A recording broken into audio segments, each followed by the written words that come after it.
At 0341 hours, the radar operators at Forward Operating Base Faro, tucked into the scrubland along the disputed Cassandra border zone, logged what looked like nothing at all. 6 slow-moving contacts, low altitude, consistent with a routine Vitranian reconnaissance drone that crossed this stretch of border 2 or 3 times a month. Nobody scrambled. Nobody called it in above watch officer level. That assumption was the first domino, and it had been engineered to fall exactly that way. 90 seconds later, the 6 contacts split into 60, then split again. By the time the air defense crew realized what they were looking at, 210 low-cost attack drones were inbound on 4 axes simultaneously, flying too low and too dispersed for a single interceptor battery to solve. This was not a probing raid. It was the opening bracket of an operation Vitranian Special Operations Command had rehearsed against a mock-up of this exact base for 6 weeks, and the drone swarm's real job had nothing to do with the runway. Its job was to burn through Faro's short-range air defense magazine, saturate its radar processing, and buy 90 seconds of blindness over the base's northern perimeter, just long enough for a 20-man Vitranian commando team already inside the wire under cover of a maintenance contractor's badge cloned 6 days earlier to reach the forward command bunker before base security could reorient. Every piece of it had been sequenced to the second. What Vitrania hadn't planned for was how fast Korvath's automated defense-in-depth doctrine could compress that timeline back down to nothing. At the same instant the swarm was detected,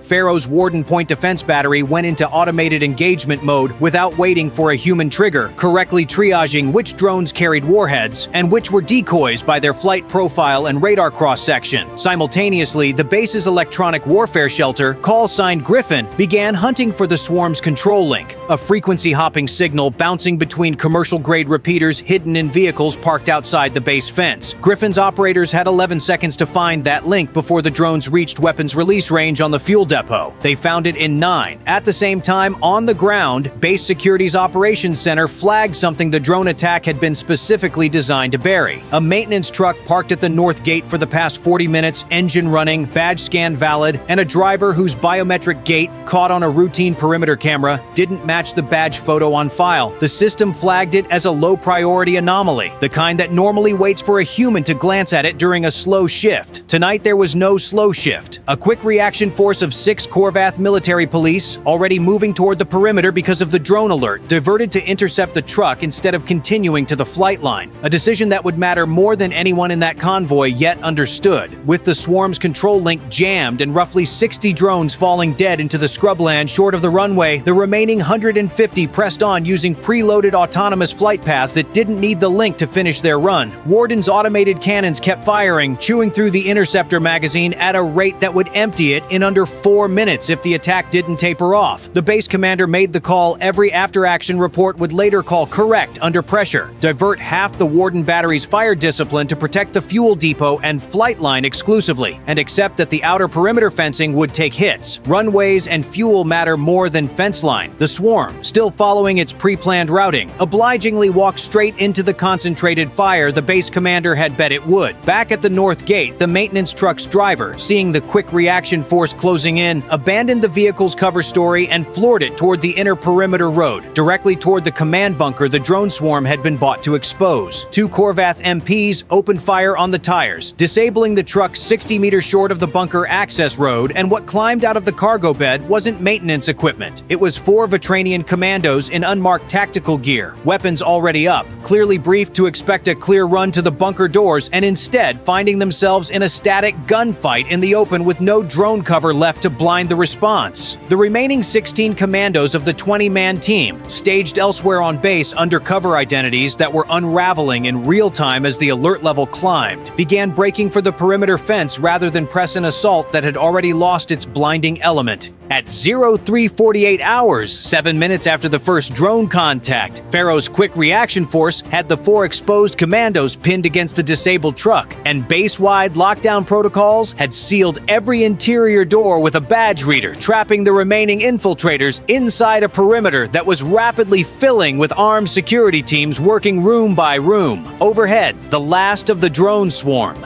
down to perhaps 30 airframes still flying. broke off entirely rather than continue into a kill box that had already claimed most of their formation, turning back toward the border with whatever fuel they had left. Griffin's operators, still holding the jammed control frequency, watched the retreating contacts with the particular satisfaction of an electronic warfare crew that had won a fight most of the base never even saw them fighting. By 03:59 hours, 18 minutes after the operation began, it was effectively over. 4 Vitranian commandos were dead or captured at the North Gate. 11 more were rounded up over the next 90 minutes as the base-wide lockdown squeezed the perimeter, caught with forged badges, cloned vehicle credentials, and detailed floor plans of the command bunker that should never have left a classified vault. 5 slipped the fence line in the dark and made it back across the border, an outcome the base commander would later call the operation's only unambiguous failure on Korvath's side, and one that intelligence analysts would spend the following weeks trying to explain, because those 5 weren't supposed to be the ones who knew how to get out clean.